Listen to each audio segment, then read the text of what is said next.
ground rules first. Today's session will be recorded. If you have any audio or video problems, or if you simply want to rewatch today's session, we've got you covered.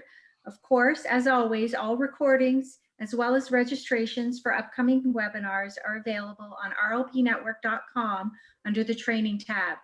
During the webinar, if you have a question for Phil or Max, please use the Q&A function specifically. The Q&A feature is accessible via the Q&A icon at the bottom of your desktop screen or in the three-dot menu at the bottom right of your mobile device. Please note, Q&A is the only source where we take questions from. The Q&A icon is next to the chat icon. To share any comments or observations, not questions, please use the chat feature.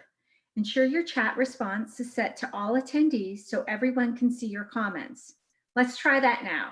Use the chat set to all attendees to tell us where you are, who you are, and where you are physically distancing from in our gorgeous country. So let's see some of those coming in. We've got Toronto, Hamilton, Campbell River, Ottawa, Brampton, Montreal, Thorold, Ottawa, Mississauga, Scarborough, lots of Ontario, of course, with our speaker today, Whitby, Blue Mountain, Crystal Beach. Welcome, welcome everybody. That's wonderful. Great to have you here.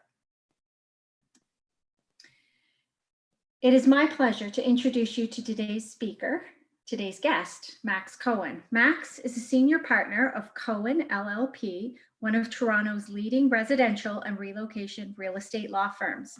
Max is an in-demand speaker for his knowledge, expertise, and his eminently affable nature. Max is a longtime friend of Royal LePage, and nearly 20 years ago, Max was the vice president and general counsel of Brascan Business Services, the predecessor to Brookfield Asset Management. Interestingly, Max is also our semi-detached neighbor at Royal LePage Canada HQ. Max's offices occupy the premises at 41, number 41, not 39, Winford Drive, Toronto, and during our recent renovation, Max and his team graciously hosted a rotating clutch of boisterous Royal LePage staffers in his workplace with his usual good nature. Max, it is my sincere pleasure, together with Phil, to welcome you here today to share your valued insights. Phil, please take it away. Hey, thanks, Kelly. Thanks, Kelly and Mike. As we enter 8th week, can you believe that? The 8th week of our collective house arrest, and it's feeling a little like house arrest, isn't it? As we open the doors and hit the midpoint of spring, there is hope in the air, both for the weather, coast to coast, but also for our battered economy and very quiet real estate market. We are seeing those green shoots of spring, and I wore a green shirt and even changed the font on my watch. You can't really see that, to be green today. So I'm feeling very, very springy. And what better way to introduce spring than to have our good friend, as Kelly mentioned, Max Cohen on. Max and I have been working together for almost 20 years, Max, believe it or not. I know that that time flies. And you have a relationship that goes back in the Royal LePage family to your undergrad years, right? I'm talking about Kira Cope here. You're right, I do. All the way back to undergrad, like first year university. I went looking for that classic picture of you and Kira, where you had hair down to your shoulders. You definitely, or I guess you had a bit of a fro going there, and I just couldn't find it. We'll find it and we'll get it up on Facebook.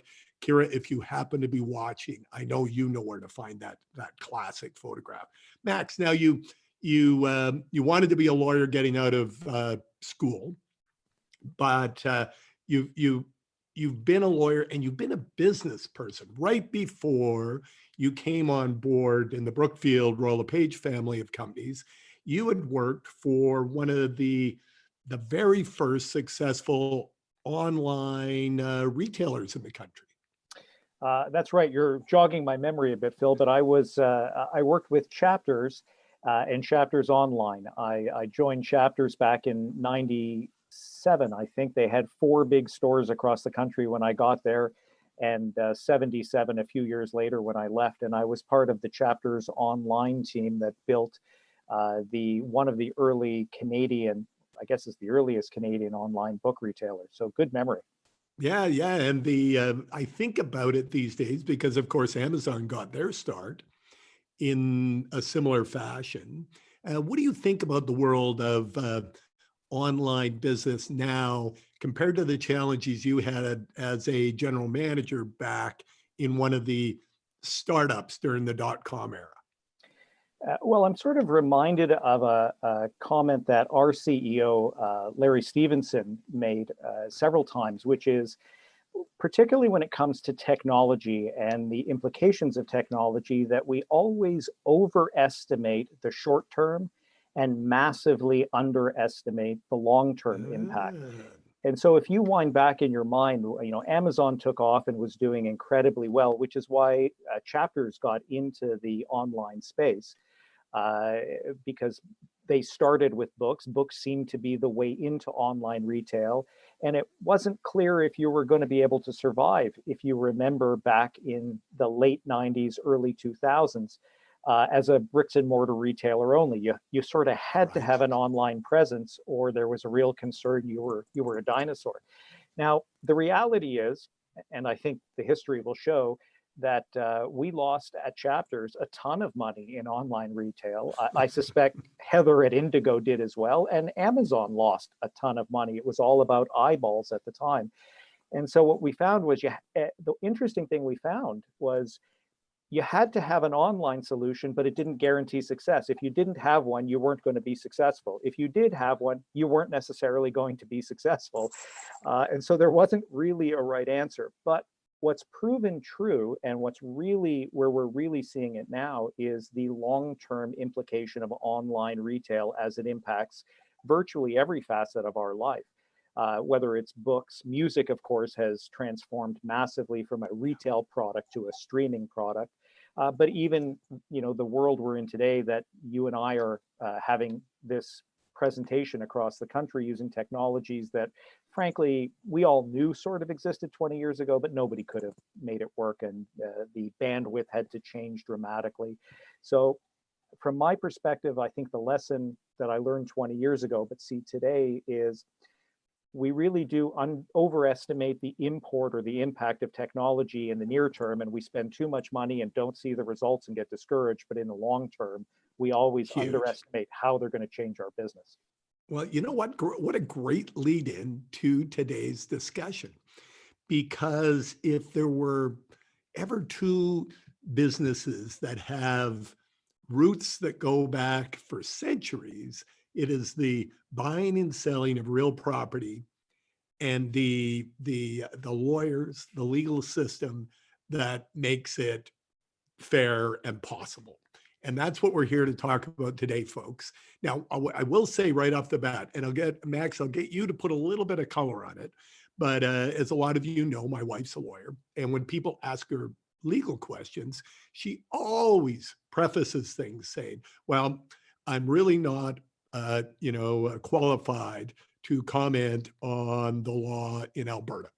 But here's how, and it turns out in my mind, in my business guy mind, God, it's so close. That's close enough. But of course, in the law, close enough isn't close enough. And there are differences in the way real estate law is practiced from coast to coast. But today we'll be going into principles. We'll be going into some of the high level things that are different during the COVID-19 crisis. We're going to talk about some of the changes that the law industry and law societies across the country have adopted to make conducting business during these highly unusual times possible. And I find, and I'm going to dig into Max's sort of sentinel eye there and get him to predict the future and see what possibly might stick around. What are some of the changes that might be, of course, whenever we're looking at the crystal ball, we're inevitably going to be wrong a little bit, but might stick around to be there for the future. So Max, over to you. Talk a little bit about how real estate is practiced differently across the country. Yeah, thanks, Phil, and thank you and Kelly for having me today, which I guess I could have started with our last segment. To pick up on something you just mentioned, it would be a little irresponsible of me not to say that I am licensed to practice solely in the province of Ontario. We do have offices in Calgary that are managed by a partner of mine, Chris Horvath. I will try and comment as much as I'm able to on different practices around the country from mostly my experience garnered in the relocation real estate business. We manage files across Canada, but in many cases I may have to defer to local council, the local law societies for some guidance because I'm probably not able to give you an opinion across the country. That said, one of the things we started with today was this Zoom call. As you probably know, for the last several hundred years, the way that real estate transactions get closed is you meet with your clients physically in person, or if you can't, we used to send them to a local lawyer, solicitor, notary public to have their documents properly witnessed. Some of the documents in real estate are sworn documents. I declare or swear that it's true, and that has to be done in front of somebody like your wife or myself or a notary or a commissioner. And up until, I'm going to say about 6 weeks ago, Phil, virtually every law society required that those be personally witnessed and personally meant in person. Somebody had to watch it being signed and see the person say they swear it's true. One of the things that technology has allowed us to do is to start to meet with all of our clients this way. We now meet virtually all of our clients virtually. We meet almost none of our clients in person, and when we do, it's pretty reluctantly on both sides. And usually it's because not all of us have been able to adopt the technology.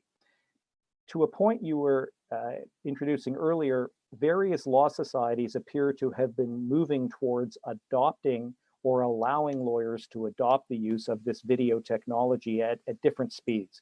Ontario seemed to have a little bit of a first mover advantage in that about 4 or 5 weeks ago, they published some fairly wishy-washy comments that sort of implied, yes, you can meet your clients this way, but there are some rules about it. You've got to validate their ID. You've got to, talk to them, meet them. You can't just send out documents and have them signed. You do have to make an effort to explain them and meet them in this new world. And do you, when you say validate ID, like hold it up to the camera? Really not good enough. We ask all of our clients to scan or send us a picture of their driver's license, front and back, their passport, permanent resident card, citizenship, 2 pieces of ID, and then for driver's licenses, at least Ontario driver's licenses, we're able to run those through some software that tells us whether or not it is a valid driver's license. Now, it may be a really good forgery, and if they work that hard at it, God bless them, but we are making every effort to recreate the client experience as if they were sitting across the table from me without perhaps the coffee and the signature pens that we like to give out. Now, what about I realize it's just a personal opinion. Do you feel like there's a reasonable standard of safety and security in practicing this way rather than sitting around a boardroom table in person? Well, I do, but largely because of the kinds of clients that we've been fortunate enough to have. Most of the clients that we see come from 2 primary sources, which may be true for a lot of lawyers, but a lot of agents with whom we work on a regular basis refer clients to us. So we have generally a high degree of confidence that the people we're meeting are somebody who has in some way or other been vetted by a Royal LePage or competing agent that we know and work with. And Royal LePage practices at a fairly high level, so there's an effort to know your client and make sure that they're a legitimate client. We've had some interesting exceptions that I'm happy to talk to you about later if you like. The flip side is our relocation business. Folks who come to us through a corporate relocation, it's part of their job. So the number of levels that essentially they've had to get to before they get to us, they're pretty often pretty real people. Not too worried about those ones. Not worried. So we've been fortunate in that respect. And I think the fact that we require clients to send us their ID before the meeting so that we can look at their face, look at their ID, holding it up to the camera is not good enough. It's not a good enough record. It's not really the best way to identify somebody. It allows us to keep a fairly high degree of confidence in who we're talking to. Do you record the meetings? We do not, but I do know of some of my competitors who do, and they're pretty smart competitors. They've been early stage developers and adopters of the technology well before this. One in particular, who I won't give them a ton of credit because I'd rather keep the business, but they introduced a lot of this type of technology and recording of the calls to satisfy the banks. Interestingly, the banks have told us that they seem to be okay with this type of a meeting where we can validate the client's ID and we can explain the documents. They still don't seem to want documents signed by DocuSign, AuthentiSign, or some other electronic signature. And some of them would like on a mortgage to have these calls recorded if the mortgages ever go bad. We're not doing that, but some of my competitors say they are. Interesting. So the process sounds a little bit like the changes that our team from Coast to Coast have had to make in terms of moving from face-to-face to virtual.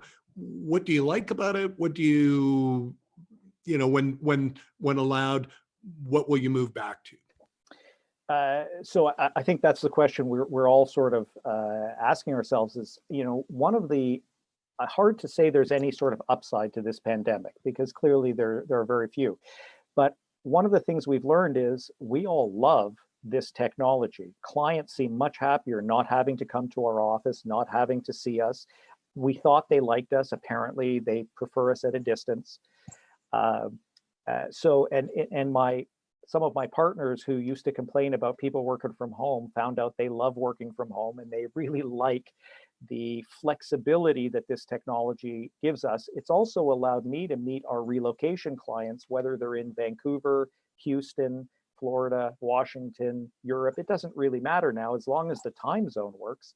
I can meet clients and talk to them in ways I never really could before, and I can witness them signing their documents. I don't think that's going to go away. I think once we've learned how to do this well, it's really going to help our business move forward. It gives me a much broader reach, even within the city of Toronto. For the various brokerages and agents on the phone, we're now able to meet people who wouldn't have historically used us because we're too far away. Well, now it doesn't matter very much. There are some logistical challenges. There's paper involved in our business. We haven't moved to completely virtual documentation. I think blockchain technology may catch up at some point, or there might be wider adoption of blockchain, which would allow us to sign everything virtually, but we're still using wet signatures. That means a client has to have the ability to print documents at home or at the office, or we need to courier the documents in advance. And so there are still some logistical challenges associated even with this kind of a format. Let's talk for a minute about this market right now. When you and I were chatting earlier, I indicated that from our perspective, volumes were picking up, but they were still slow, and that people in the market right now, well, they had a certain degree of risk tolerance that was greater than others, or there were people in the market right now that had no choice. They needed housing or they needed to sell a property. And I guess the third category, maybe we could start there, are people that were in the market and had closed deal or had signed deals, but they hadn't closed yet. What are you seeing in terms of the reaction of consumer clients to this crisis? Are you seeing anybody that's trying not to close, to delay, that sort of thing? So interesting question. Before I sort of launch into the answer, it's important to note that as a commentator, we lag the market. We lag the experience that all of you have by arguably somewhere between 4 to 6 weeks. So we had a record March, our best March ever, and surprisingly, we had a record April. But that's obviously not going to continue. We're looking right now, I had anticipated our volume would be down about 40% in May. It looks maybe like it'll be about 30% down if we're lucky, which is better than expected.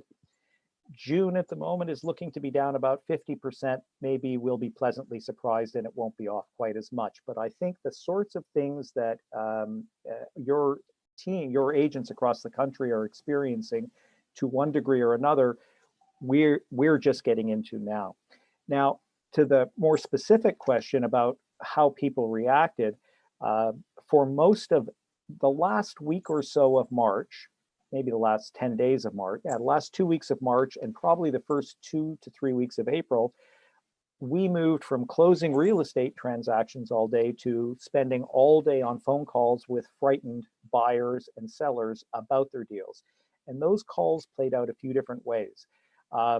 Number one, there were a lot of extensions because buyers were having difficulty getting their mortgages approved. And often that challenge was about getting an appraisal done.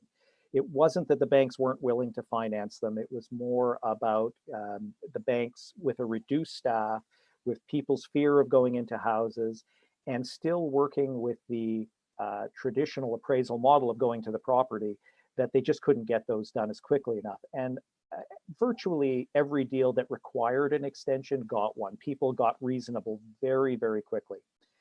The second group of people, on both sides, on both yeah, it wasn't just buyers asking, it was sellers being flexible. Yeah, that's right. Sellers became very flexible very quickly because, you know, to use a very overused expression, we were all in it together and everybody had a sense that this was affecting everybody, and, you know, everybody got pretty reasonable pretty fast. The second tranche of calls we found were sellers frightened of what happens if my deal doesn't close. And we had to explain what the consequences were for those folks. And again, they're, you know, different across the country. There are different remedies across the country. So I probably shouldn't speak to what the advice we gave to folks here. Yeah, but it wasn't just, well, if I walk away, I just lose my deposit. Right. It wasn't just that. They are in almost, I think, every jurisdiction, if a buyer doesn't close, they may be subject to greater losses if there's a loss on resale, carrying costs, etc. I think that's universal across the country. The law is pretty clear on that if a buyer doesn't close. But, you know, there is an obligation always in the law to use good faith. And in this time of public health crisis, using good faith means you have to show a little bit more reasonability than you might have in a different market. And of course, it's not like there's a ton of buyers lined up behind them, a backup offer in every situation now. So, you know, it's in everybody's interest to work together. But Phil, the third tranche of calls I got were on deals that just didn't want to close. Buyers wanting to renegotiate price. We had a bunch of those. Typically, we found they were coming on transactions that were investment based. They weren't buying a place to live in. It was purely based on the math, and folks, anybody buying an investment property was re-looking at their investment. And so some people being opportunistic, thinking they'd get a better deal. Other people just plain afraid that the math wouldn't work. Absolutely right. Both situations. We had one buyer who was willing to walk away from a $100,000 deposit to get out of a deal, which we thought was a lousy decision, but it made sense from their perspective. And the seller in this case said, look, you know what? We can't go to court anyways right now. We'll just give you you give us your deposit and we'll let you walk away and we'll take our chances. So we had one buyer simply give up their deposit and walk away. If you look at the roll of page forecast, that may just be a bonus $100,000 on top of the sales price, because we really don't see any long-term softness in home prices in this country. And this is in the center of Toronto, where I think that likelihood, candidly, is even less than it might be in other tertiary or secondary markets. So I'm not sure the wisdom of that particular buyer's decision, but their risk tolerance was clearly much lower than it should have been to buy an investment property. We had some folks who I was in the days before we used this kind of technology, just before the pandemic really, you know, we all understood the magnitude. I was at a client's home signing up their closing, and they were buying a $6 million condo of all things. And while I was signing them up, the big screen TV behind me was showing the stock market crashing as we spoke. And while this, Oh, you should have turned the TV off, Max. oh, it was awful. While this woman was signing up the $6 million purchase, millions of dollars for her equity was evaporating before our eyes. It was a very challenging meeting. But she went through with it. She did reluctantly. There were Yeah. a lot of conversations back and forth. There was a little movement, not a lot, a little movement by the sellers to ease her pain.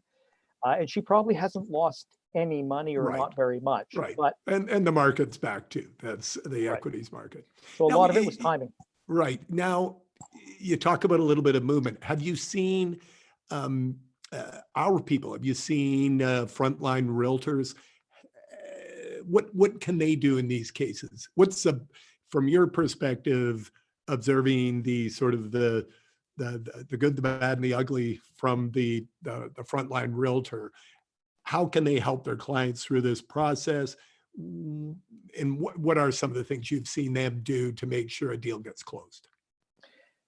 Well, certainly, I mean, keeping a sense of calm and perspective is really important. Folks do tend to panic a little. I think the panic is passing us, Phil. A lot of that panic started at the end of March, early April. We've been in this long enough now that most of those folks, their deals have closed or not, as the case may be.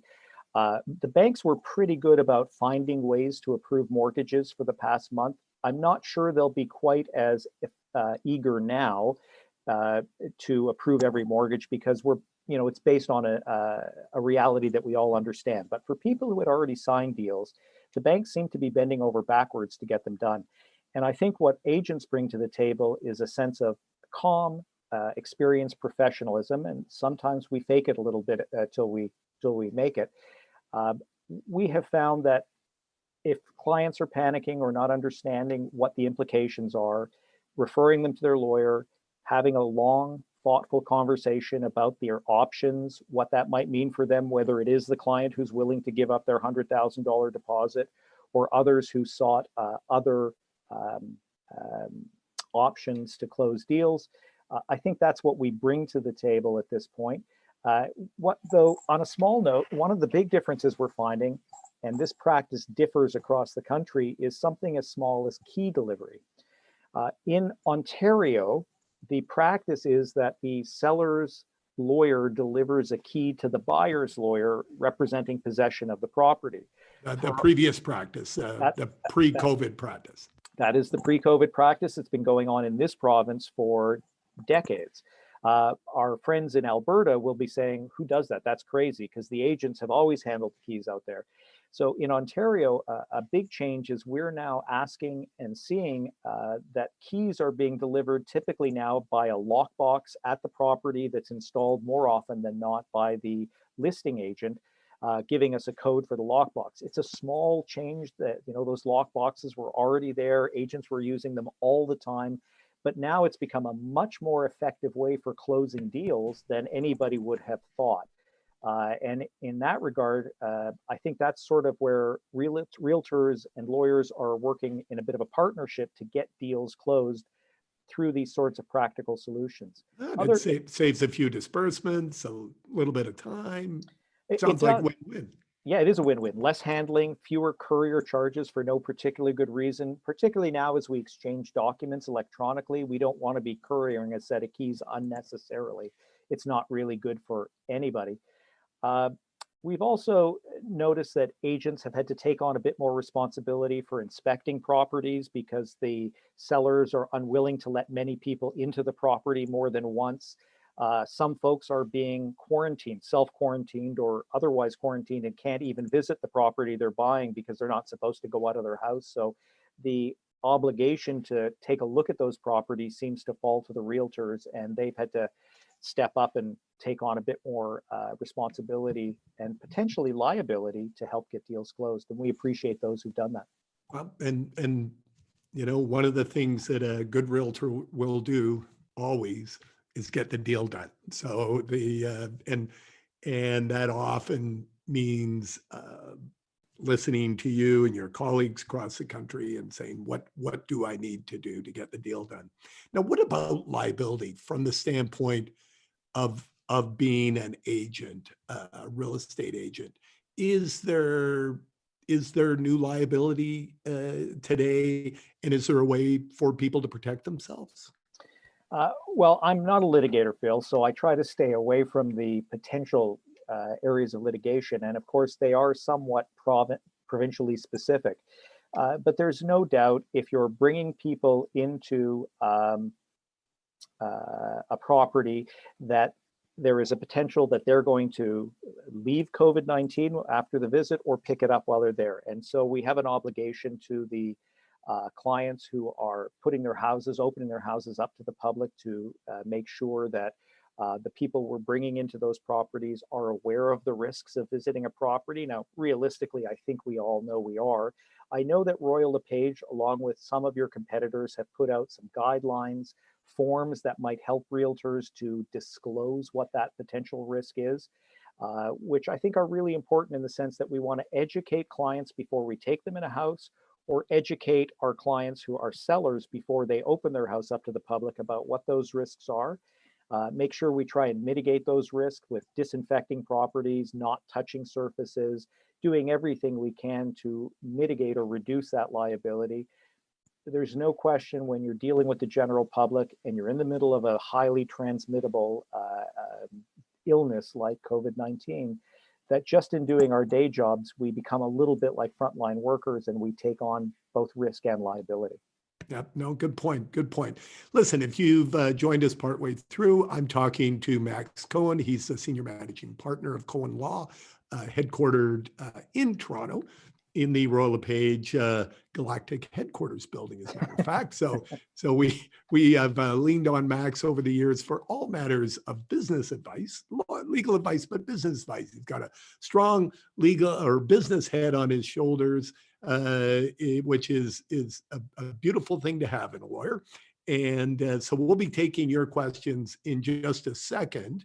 And Kelly and Mike are curating them and consolidating them. So get your questions in the chat, please, if you like. One thing I will point people out to, Max has pointed out some of the nervousness in the marketplace, and rightly said, some of that is dissipating, but people are still concerned.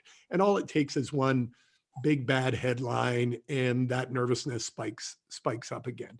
And a lot of it has to do with the value of homes, particularly the value of their own home.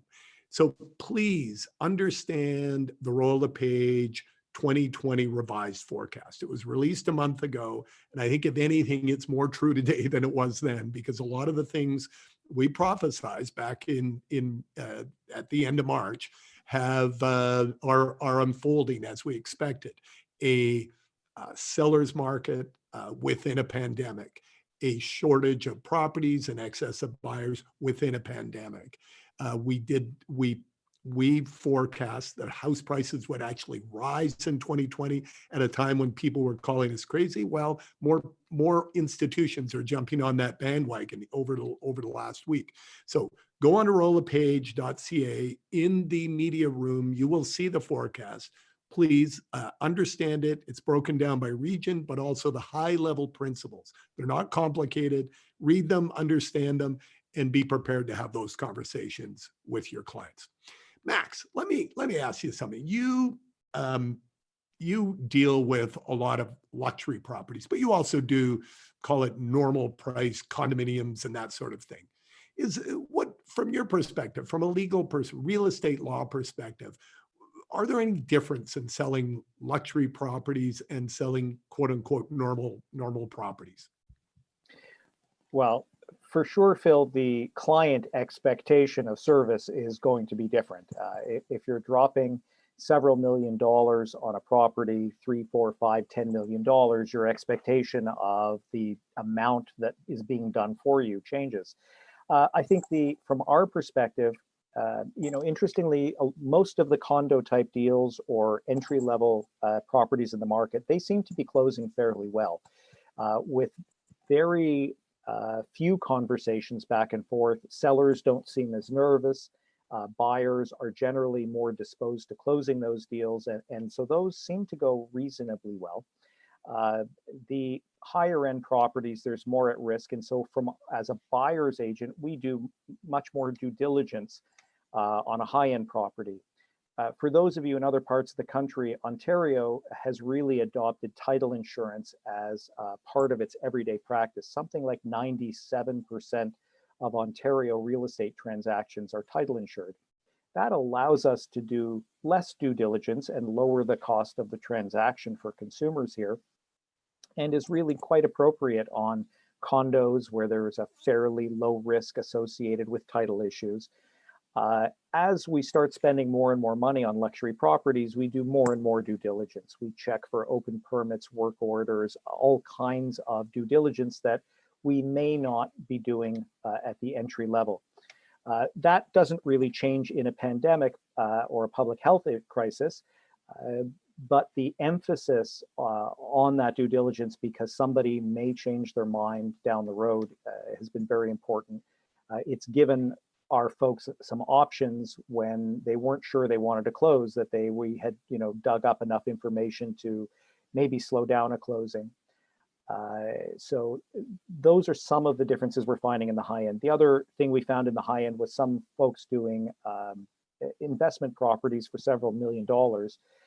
Those folks were pretty ruthless. I noticed one of the questions that came up on the chat was, what are you telling investors who don't want to close or who have concerns? And if you'll allow me, we've seen this conversation play out a few different ways. We were involved in one transaction where we were acting for the seller on about a $5.5 million property, and the buyer just didn't show up. We had a lot of communication with their lawyer, and their lawyer on They just didn't show up. Were they an offshore buyer, or were they domestic? Domestic, known to the seller, zero communication from their lawyer. I got one email finally that said, if you don't hear from me on the day of closing, guess you just assume I'm not closing. That was our entire communication. Their whole strategy, though, was after the day of closing, they would start renegotiating the price because they felt, they had the buyer against a wall.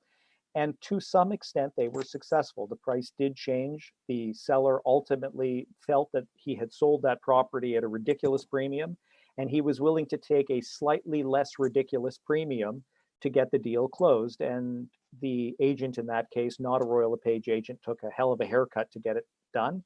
But that deal ultimately closed about 10 days later. So that's one way it played out. To answer your agent's question, we had another client buying for personal use, and he was insistent that the price be renegotiated. And we went to bat for him several times, and we'd said to him, if you're serious about this, you need to play ball like the guy on my condo deal. You need to simply not close.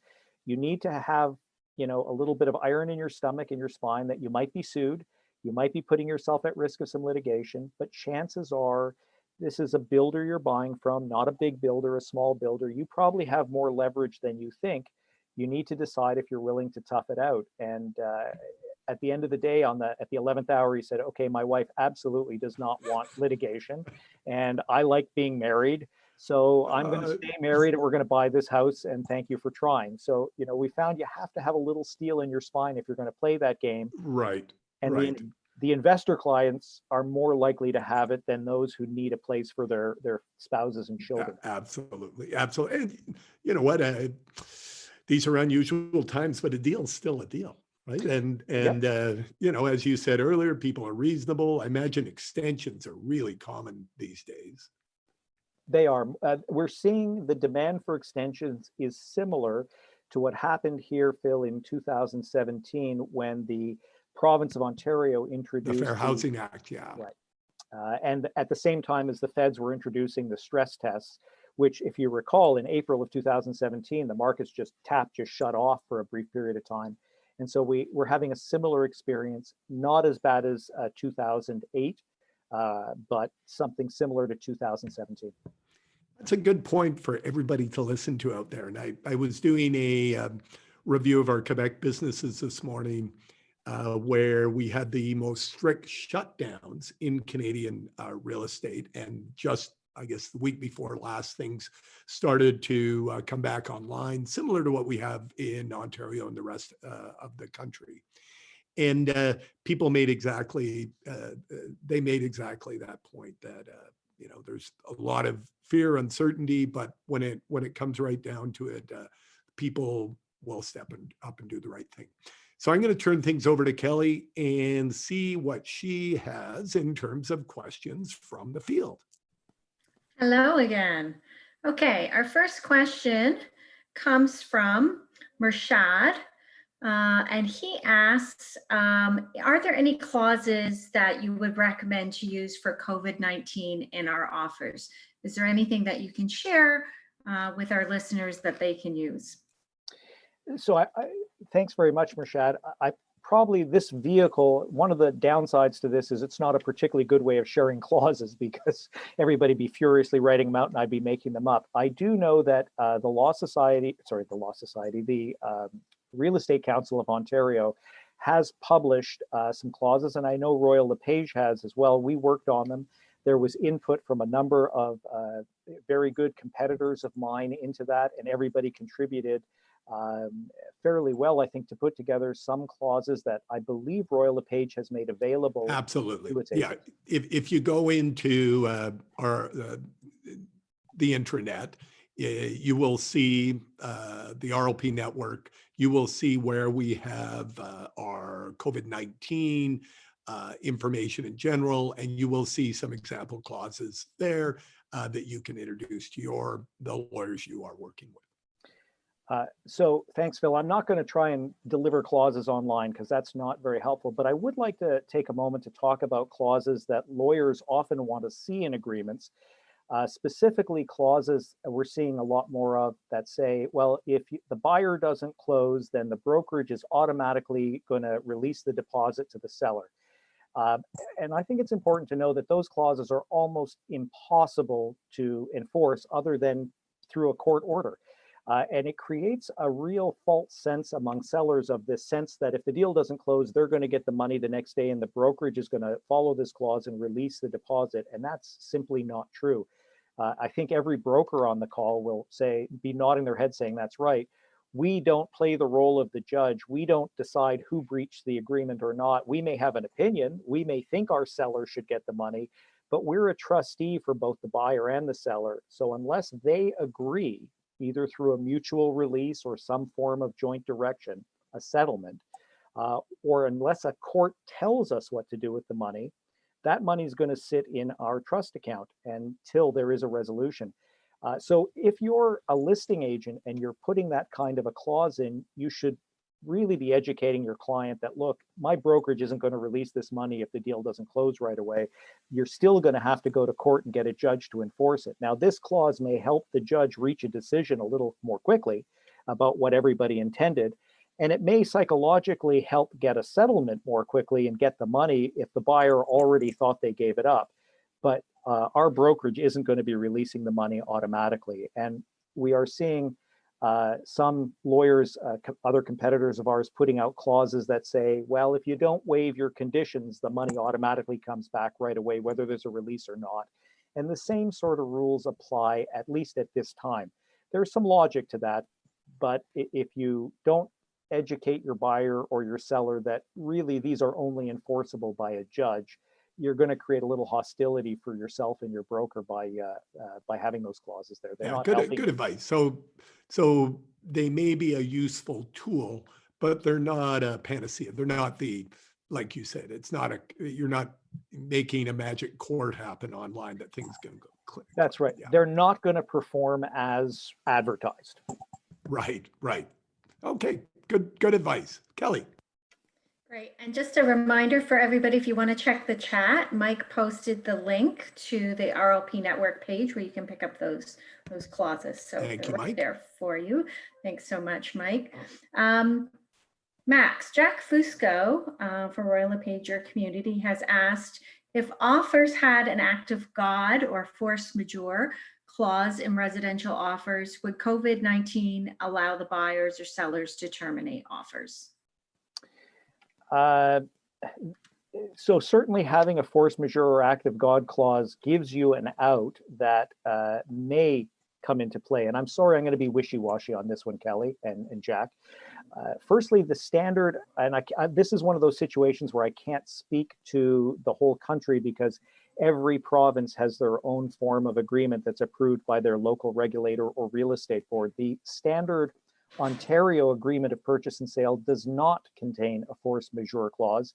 And we know that because it's come up a lot in the last 4 weeks of people saying, hey, can I get out because of force majeure?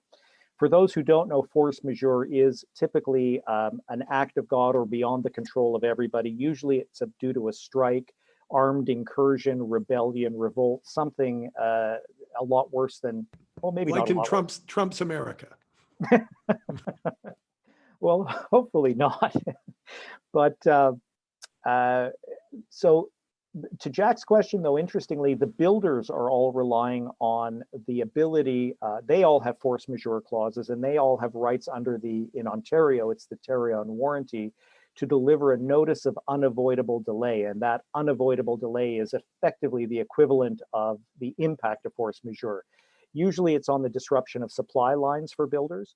And so we're seeing almost daily or every other day a notice from builders saying we're delaying the occupancy or delaying the closing because our supply lines and our labor force has been interrupted now because of a public health crisis as opposed to a strike.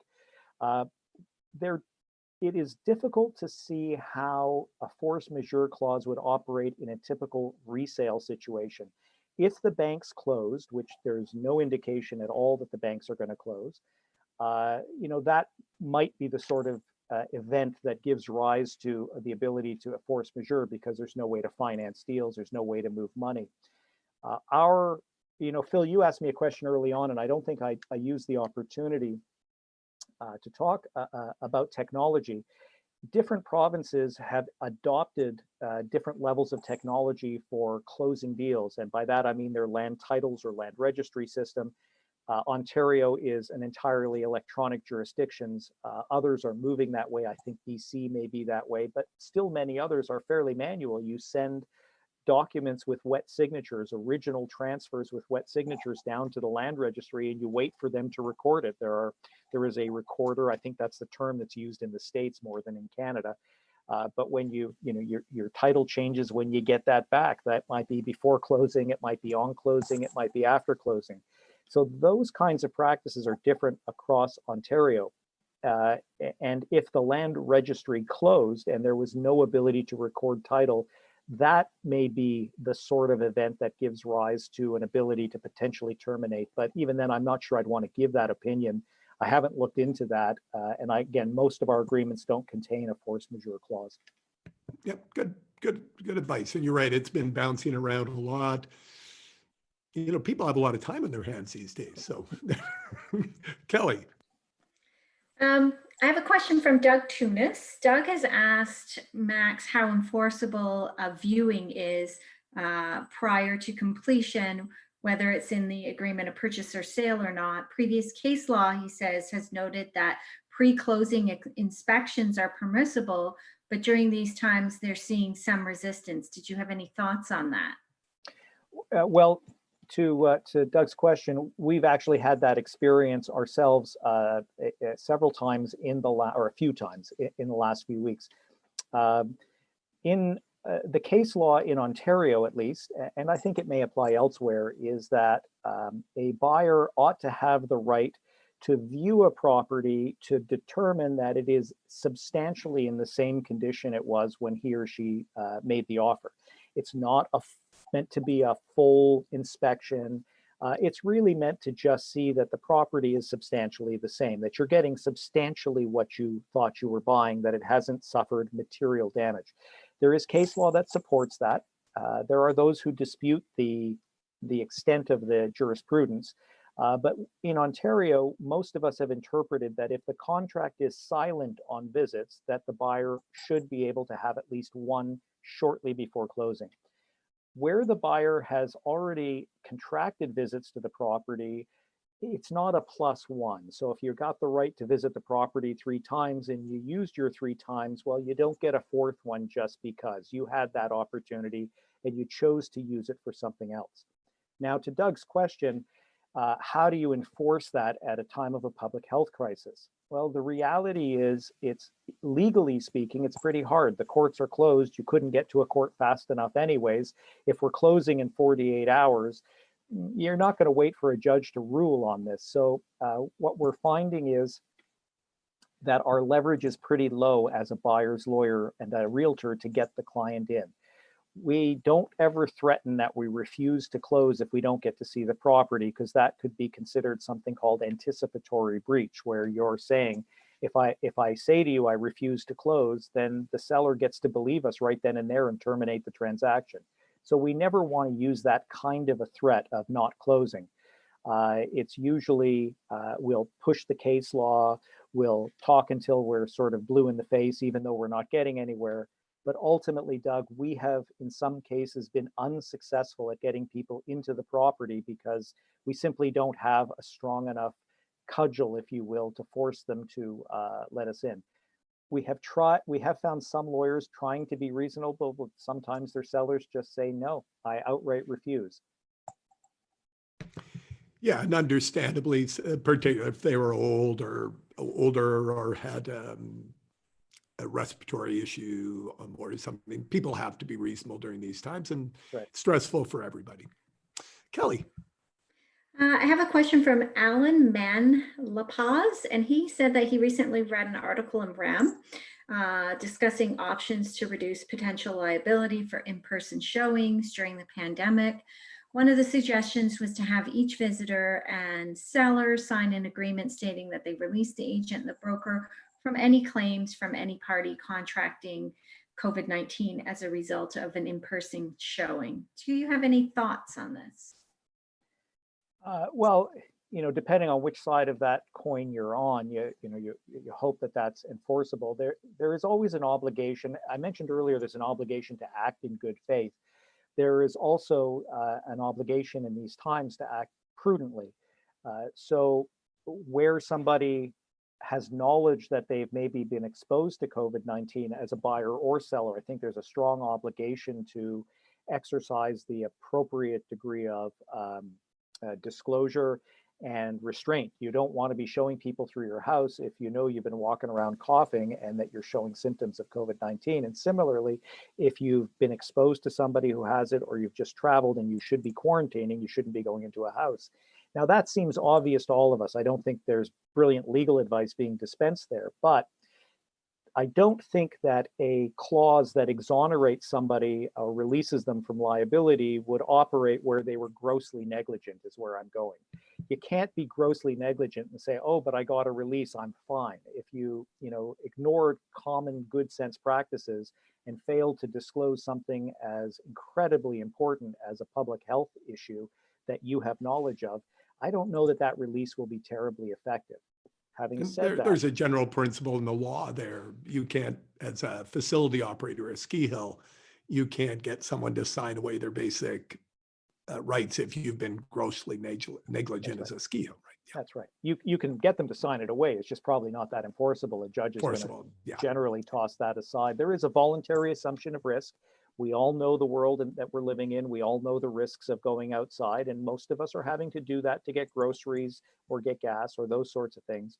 But I think that signing a release doesn't exonerate you from the obligation to exercise prudent common sense practices. Excellent.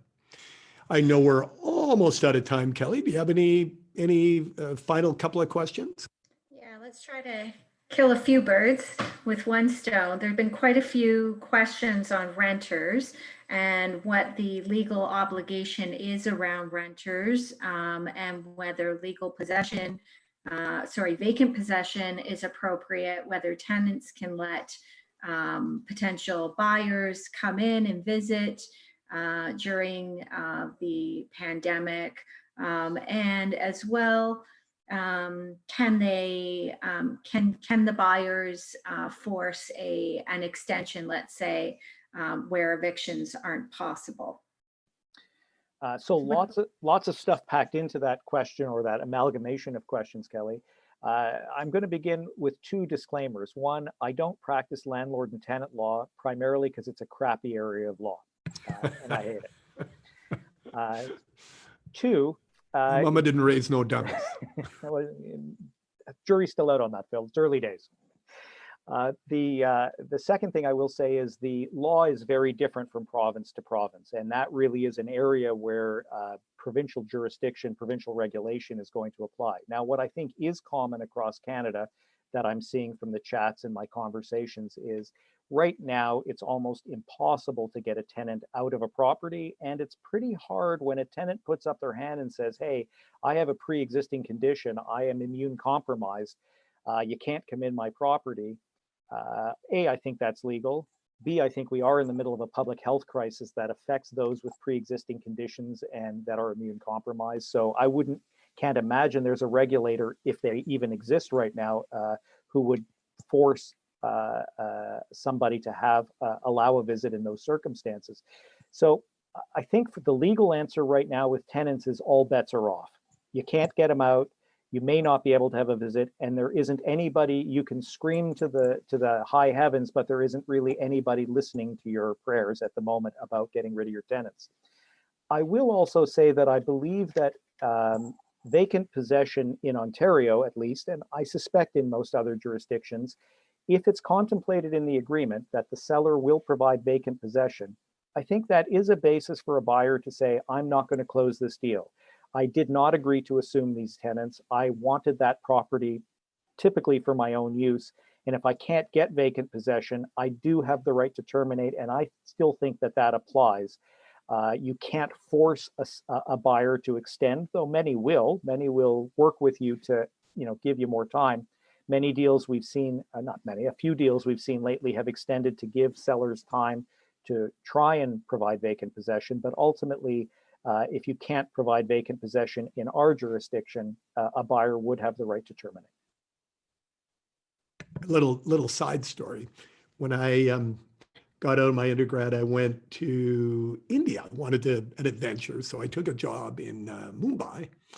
And the way the common law worked in India at the time had swung so far in favor of the tenant that essentially once you had a tenant, if you were a landlord, you could never get rid of them. So they had eliminated, people just weren't becoming official landlords, but you were allowed to have a guest, and the guest was allowed to pay you something just to stay for a period. So the whole industry regrew itself, and I became a paying guest when I was living in Mumbai, but not a tenant. There you go. What we're finding in landlord and tenant, and again, I preface by saying I don't practice landlord and tenant law generally. Here the view is if it walks like a duck and it quacks like a duck, might be a duck.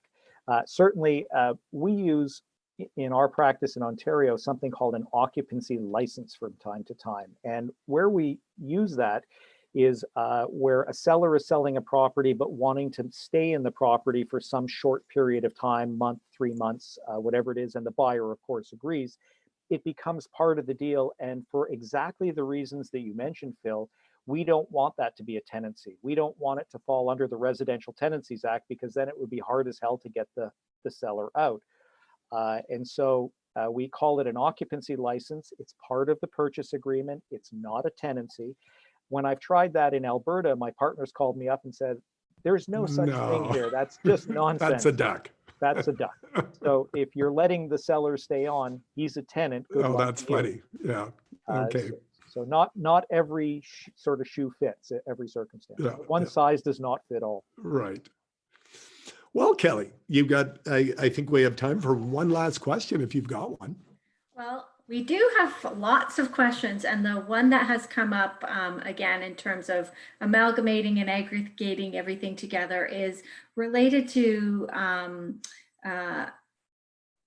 salespeople who have clients who have purchased a home and then have since lost their job. They haven't been able to sell their home in between. Is there any relief for those people? What would you recommend to the seller who has lost the buyer who has lost their job and, might not be able to close? That's a tough one at any time. And of course, that could happen even in the absence of this kind of a public health crisis. But of course, we all watch the news and we all see the numbers of unemployment claims approaching 20%. So this is becoming a reality, unfortunately, for a lot of people. I probably won't have a good solid answer that you haven't already thought of to this one. We do the obvious, which is to try to buy time, extend closing dates, extend conditional periods, but generally extend closing dates. Sometimes that requires an additional deposit that people are too afraid to make if they've lost their job. They just can't, they don't want to be putting more of their money at risk. As awful as it sounds, going to the bank of mom and dad or a circle of friends to buy access to some capital is sometimes the only available option. And sometimes the answer is negotiate your way out. Everybody understands what's happening. If you've lost your job and you don't see it coming back soon, and you can't sell your house and you don't see that changing, unfortunately, you may be in a position where we're having a different kind of conversation about giving up a deposit, negotiating a return of some of that deposit. It's painful for everybody, but it may be make the most sense for both buyers and sellers. Better for the seller to just simply accept the reality and put the house back on the market. I don't have any magic wand waving advice that I can give agents other than look for every possible option. The last one I'll give is some vendors are willing to take a vendor take back mortgage where they may even be willing to sort of finance the bridge, if you will, until the buyer can sell their house. So not every seller can do that, and not every seller is prepared to put that money at risk. But if you've got a seller who doesn't have an immediate need for the equity, maybe they're prepared to wait for it, may even be prepared to take security on the sale property and the property that the buyer is trying to sell to give them a relatively secure investment and make the deal happen anyway. So those are the kinds of creative options. Great advice, and a lot of great advice today. Thank you for doing this. This was a real pleasant chat, and I know you out there across the country have received value from this. So why don't we all collectively give Max a silent round of applause for spending this time with us today. Thank you, Max. Look forward to seeing you again in the flesh from a couple of meters away. We'll maybe have a scotch and wave it in the wind, that sort of thing. So, well, Phil, thank you for having me, and Kelly, thanks for having me today. We went from having a packed house here to virtually nobody in the place. It's like having a family of 8 and everybody goes to university simultaneously. We're empty nesters now. So exactly, we really miss you guys. Well, we won't be long. We won't be long. So thanks, everybody. Look forward to chatting all week at various times and various sessions. We'll keep touch. Remember to tune in to RLP Nation, where all things Royal LePage are discussed in great color and detail. And every Friday afternoon, 2 o'clock this week, Philosophy Fridays. So where we discuss, and we have special guests, we discuss topics of a wide-ranging variety. It's proving to be a very popular thing to tune in for, too. And thank you. Have a great week. And Kelly, back to you. I'm just reading the chat here. So many people saying that, they found a lot of value in today's session, great information. So, thank you so much to Max, who always gives. We really appreciate it. Thank you to you, Phil, for being a big draw on these webinars and making time for yourself. Thanks to Mike for running all the operations, and everyone stay safe, be well, and we'll see you on Wednesday for our next webinar. Take care. Bye-bye.